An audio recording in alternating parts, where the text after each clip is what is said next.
The bar where I planted myself like a tree was called the Plasma Hound. What the fuck a Plasma Hound was, I had no idea. But I knew it was the type of thing I wouldn't have wanted to encounter on a backwater rim world without my six-shooter. If I was a tree, I would be the type of tree whose roots drank whiskey and leaves breathed smoke. I hear they got some bitchin' trees like that somewhere in Andromeda. I wouldn't know. Ain't never been. Now typically a night at the bar would have been no event to write home about. The band that night was human, which was a nice change of pace from the usual harsh noise. The guitars played on an acoustic that looked older than sin itself. The harpist was blowing his soul out through his harmonica, and the man on his double bass had those soulless sort of eyes. Pitch black pupils with a bloodshot red behind them. There was fire in them eyes. I had seen countless set of eyes like that in the war. Rebels like myself were used to looking into the minds of broken men. The dame approached me from behind. Andromedan, humanoid, sexy little bipedal thing she was.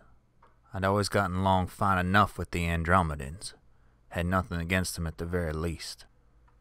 In my line of business I had some close encounters with all sorts of space folk. None of them bit quite as hard as the Andromedans, and I afforded them the God-given respect they were due. In fact, thinking of it, there was only one species as restless as them. She wrapped one of her arms around my shoulder, and with another I felt the cold steal a gun against my back. Look forward. Enjoy your drink. It's the last you'll ever have, Gunslinger. She snarled in my ear. Now listen here. I'm just a welfaring stranger.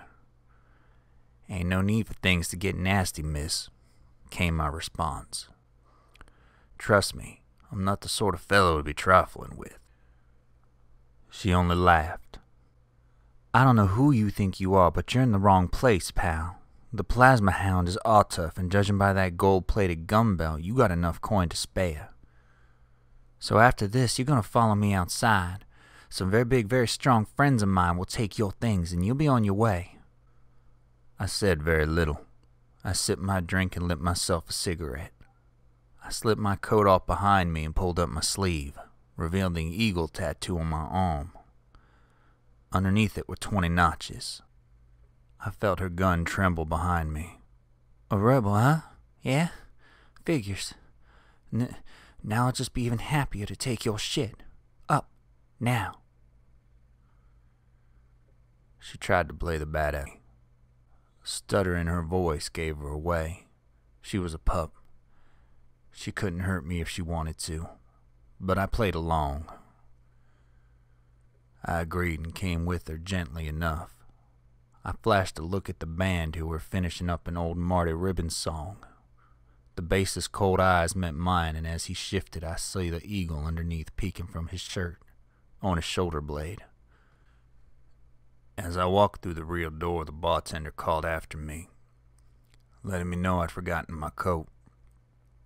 I said nothing and kept walking. My coat would have only thrown my aim off anyway. There were 4 brutes in front of me when I got out. 2 were human, or something like it. Each one was covered in robotic bits and parts. What bits of them looked genuinely human were covered in tattoos. And each of them held a government-issued laser gun. Shield generators hummed on their backs. My hands rested on my pistols.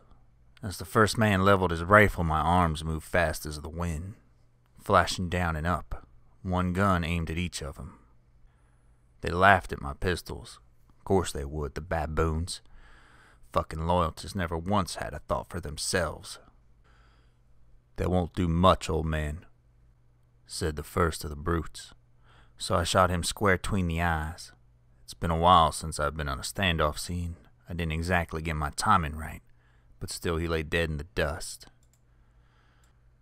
The bass player came out first, gun drawn, same as mine, and as I ducked under the first of the laser guns, dealing with its owner, with a quick shot to the chest, he opened fire on the others. When they all lay dead on the ground, save for the missy, who'd fallen sometimes during the scuffle and sat in the dirt like a shocked child. I knew it was you, General. The bass player smiled as he saluted. "Are you finally going to tell me how you got those guns?" he asked as we sat down at the bar, the tender not fazed at all by the preceding events.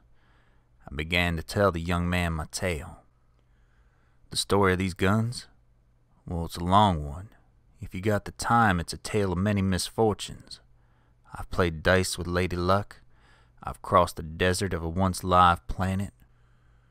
I've pursued men across countless star systems and grappled with ice worms on rim worlds, all to get these pistols. You sure you got time for a tale like that, son? Would you entertain an old gunslinger while he recounts his life? See, I've been asked if it was worth going through all I've been through to get these guns. I'll let y'all be the judge of that. Only question is if you listen.